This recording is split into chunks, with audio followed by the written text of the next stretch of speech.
It's Clint Boyer's radio. Can you still taste the field? Yes. Love it. God, it's awesome. You know, Mike, people ask me, do you miss it? You know, are you jealous of those competitors out there? Today, right now, I am.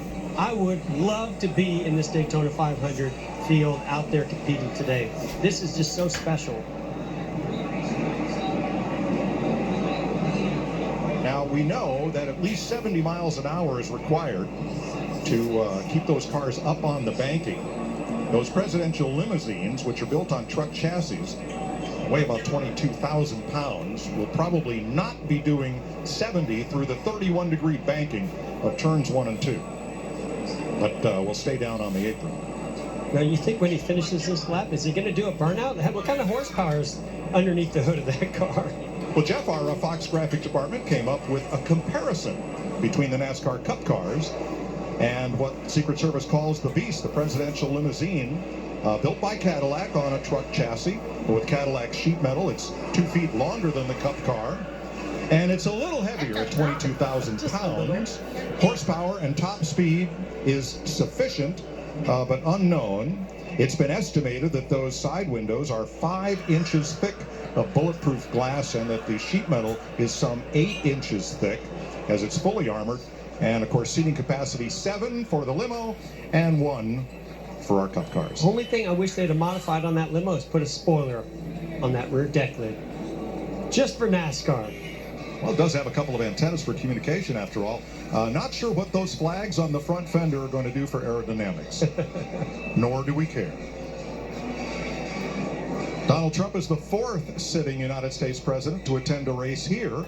Ronald Reagan gave the command to start from Air Force One and was here when Richard Petty drove to his 200th victory over Cale Yarborough in a Firecracker 400. George H.W. Bush, the summer of '92, and George W. Bush, the 2004 Daytona 500. Bill Clinton campaigned at Darlington at a NASCAR race, but the president with the closest ties to the sport was Jimmy Carter. One of Jimmy's closest friends in Georgia when he was governor was Alf Knight, the longtime superintendent of Atlanta Motor Speedway.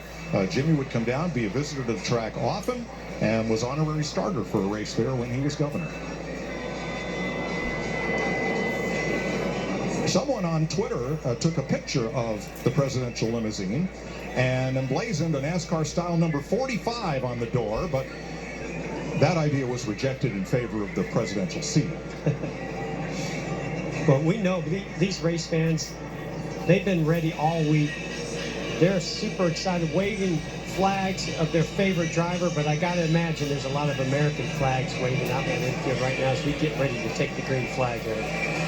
And if you're a fan of professional cars, limousines, and the like, there is a great exhibit of presidential limousines of the past at the Henry Ford Museum in Dearborn, Michigan.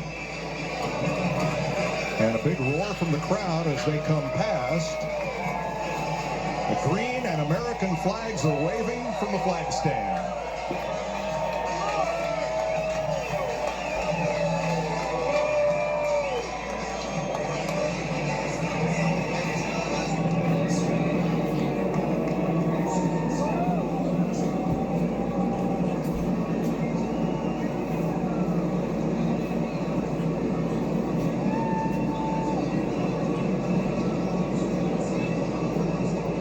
That's a sight for the ages right there.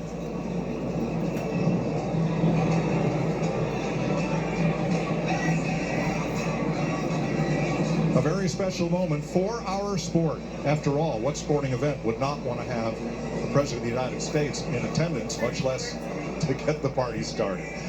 Welcome to Daytona. We're ready. We've been ready for 10 days for the biggest and first race of the 2020 NASCAR Cup season, the 62nd Daytona 500.